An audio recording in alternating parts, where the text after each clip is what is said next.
Bay, kung dahil lang ba, mubiyay mong asawa, ano sa may buhaton? Ano sa imong kuanon ba, buhaton? Kung ako lang biyaan sa akong asawa bay, magpalitson pa ko. Makapinan pa na akong kwarta. Mao? Lagi, sa tinod na lang, kung mubiya lang, palitson pa ko. A few moments Bay, later. nilayas mo na yung mga asawa, ano sa katinood? Oo bay. Nilayaya sila kong asawa bay. Nilakaw yun. O niya, ano sa man, maglitso ng tabay. Tabangi ko bay, maglitson ta bay. Maglitson ta. Gamiton na ni kwarta.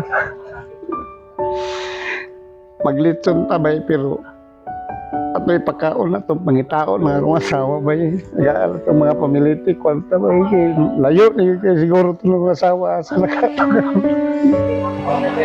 Ay!